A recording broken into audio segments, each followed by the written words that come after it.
Okay, so we're going to work on subtracting mixed numbers with renaming. So in this method, what we're going to do is we're going to attempt to change our mixed number into an improper fraction. So what we're going to do first is what we do all the time.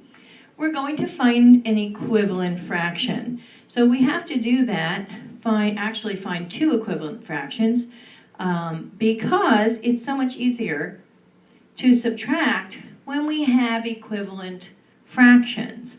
So we will do that in our normal method by first drawing our equal sign in our lines so that we have our fraction bars in place, and now we will count by the greater of the two denominators in order that we can find a common denominator that both the 4 and the 12 divide equally into.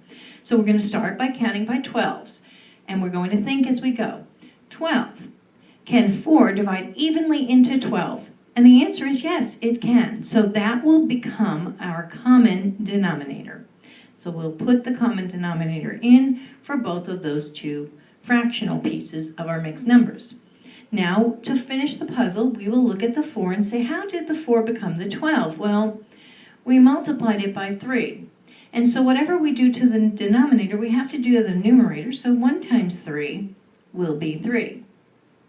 That's working. Now we come to the bottom one, and 12 did not change, so we could either say the 12 didn't change, so we'll leave it at 12, or we could times by 1, do the same thing on top. The 5 didn't change, we'll leave it a 5. Now what we've been finding that if we scribble out the original fraction, it makes it a little bit easier for us. So scribble out original fractions.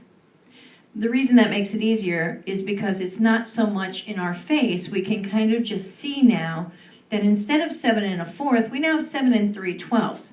Just an equivalent fraction, same amount, different size pieces, different amount of pieces, but still the same amount. Now we can look at this in order to move to the third step, which is change the mixed numbers into improper fractions, noting that these improper fractions will have the same denominator, which is exactly what we want them to have. So now we're going to multiply 7 times 12. Well, 7 times 12, if you're not sure of your 12's times tables, can be accomplished very easily by going off to the side or down over into a workspace and saying 12 times 7. And if not, hopefully we'll have some of this memorized, but that would be 84. So that's an 84. 7 times 12 is 84, plus the numerator, plus 3. 84 plus 3, 87. We keep the same denominator.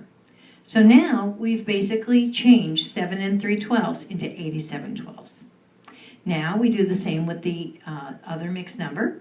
2 times 12, well, that one's a little easier. That's 24. Plus 5, that's 29. And again, we keep the same denominator. So we've accomplished step 3. Now we no longer need the mixed numbers that we have. They are no longer going to be worked with. The fourth step is that we're actually going to subtract, but in this case we're going to subtract our improper fractions.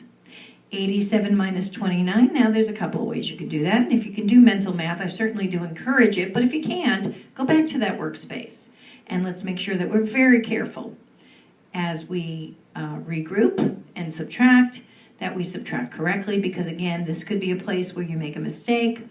87 minus 29 is 58/12.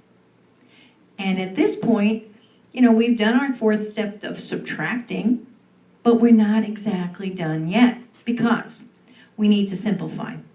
Now, in simplifying, that means that we have to not only, simplify, it should help if I spell it right, simplify, a little messy.